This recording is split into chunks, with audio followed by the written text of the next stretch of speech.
Balance diet, the food we eat on a regular basis is our diet. अब जो खाना हम daily basis पर यानी कि डेली खाते हैं वो हमारी डाइट होती है।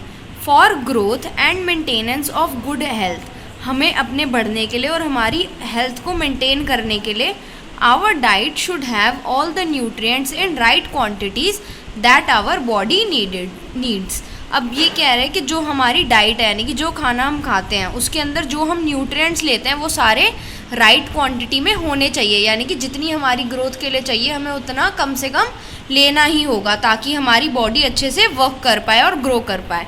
A diet that contains all the nutrients in correct proportions, अब वो डाइट जिसके अंदर हमारे सारे न्यूट्रिएंट्स करेक्ट प्रोपोर्शन में यानी कि एक पर्टिकुलर अमाउंट में है, is called a balanced diet और अ बैलेंस्ड फूड। उसको हम बैलेंस्ड डाइट या बैलेंस्ड फूड कहते हैं।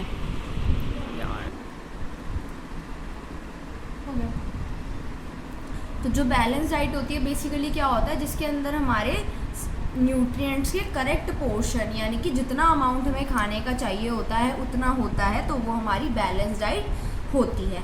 अब balance diet helps our body function properly, अगर हम बैलेंस डाइट लेते हैं तो वो हमारी बॉडी को फंक्शन करने के लिए हेल्प करती है, यानी कि हमारी बॉडी प्रॉपरली फंक्शन करती है। अब balance diet should include the following, अब बैलेंस डाइट के अंदर क्या क्या चीज़ें आती हैं हमारी, cereals and other whole grains. तो सीरियल्स में क्या क्या आता है, जैसे कि राइस, व्हीट, ओट्स, जो चावल हम खाते हैं, जो आटे की रोटी बनती है, ओट्स खाते हैं, और whole grains. Plenty of fruit and vegetables, यानी कि बहुत सारा मतलब अच्छे अमाउंट में फ्रूट्स और vegetables. Some milk and dairy products, और थोड़ा सा अमाउंट हमारे मिल्क का और मिल्क प्रोडक्ट्स का, जिसके अंदर बेसिकली हमारा लो फैट लेवल हो। Some meat, fish, eggs, beans and other non dairy sources of protein. फिर उसके बाद हमें क्या खाना चाहिए, जो मीट होता है, फिश होता है, एग्स होते हैं, बीन्स होते हैं, यानी बेसिकली जो हमें प्रोटीन प्रोवाइड करते हैं। A small amount of fat groups of food and sugar, अब छोटी सी अमाउंट हमारे उन खाने की जिससे हमें फैट मिलता है और जिसमें शुगर प्रेजेंट होता है। अब हम देखते हैं ऊपर हमारा फूड पिरामिड। अब जो फूड पिरामिड है देखो ये कैसे ट्रायंगल की शेप में, यानी कि हमें इसमें नीचे से ऊपर देखना होता है। तो इसमें जो नीचे जो सबसे ज़्यादा अमाउंट में चीज़ है वो हमारी बॉडी को सबसे ज़्यादा चाहिए होती है। जैसे सबसे पहले ग्रुप आता है ग्रेन्स और सीरियल्स का, यानी कि इसकी नीड हमारी बॉडी को सबसे ज़्यादा होती है, तो ये हमें अच्छी अमाउंट में खाना चाहिए। फिर उसके बाद हमारा आता है फ्रूट्स एंड वेजिटेबल्स का ग्रुप। उसके बाद जो हमारी बॉडी को नीड होती है वो होती है फ्रूट्स और वेजिटेबल्स की। नेक्स्ट आता है कि जो हमारा मीट और बीन्स या फिर जो डेयरी प्रोडक्ट है वो हमें कितना कंज्यूम करना चाहिए, तो यानी कि हमें ना इसको बहुत ज़्यादा खाना चाहिए ना बहुत कम खाना चाहिए। नेक्स्ट आता है हमारा ऑयल्स और फैट ग्रुप। ऑयल और फैटी ग्रुप जो होता है हमारा, उसके अंदर हमें सबसे कम खाना चाहिए, क्योंकि इसके अंदर जो ऑयल और फैट होते हैं वो हमें हमारी हेल्थ के लिए बहुत ज़्यादा अच्छे नहीं होते, बट इनकी मिनिमम अमाउंट हमारी बॉडी के लिए रिक्वायर्ड होती है फंक्शन के लिए। उसके बाद अमाउंट ऑफ सीरियल्स हमारा ज़्यादा होना चाहिए, फिर उसके बाद अमाउंट ऑफ वेजिटेबल्स इतना, अमाउंट ऑफ डेयरी प्रोडक्ट्स और मीट इतना, और ऑयल्स और फैट इतना, यानी कि ये ज़्यादा से कम। Next, do you think that the same type of diet is required for people of all ages, क्या आपको लगता है कि जो हमारी डाइट है सबके लिए सेम होती है, हर एज ग्रुप के पीपल के लिए सेम होती है?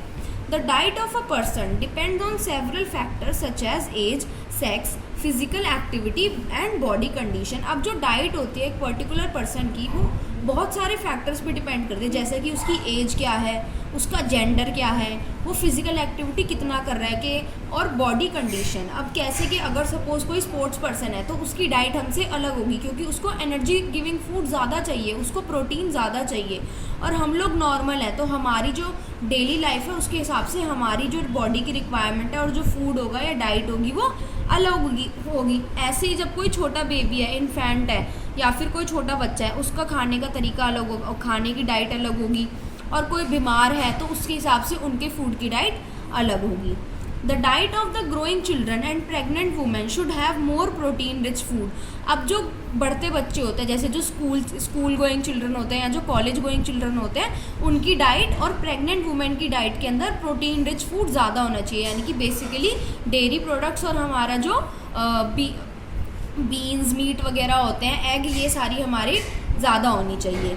नेक्स्ट आता है while people doing physical work need more carbohydrate rich food. अब जो पीपल है यानी कि जो लोग फिजिकल वर्क ज़्यादा करते हैं, या तो कोई स्पोर्ट्स पर्सन है या किसी का काम ही ऐसा है कि उनको बॉडी से ज़्यादा काम करना होता है, तो उनको कार्बोहाइड्रेट रिच फूड देना चाहिए जो उन्हें एनर्जी प्रोवाइड करे।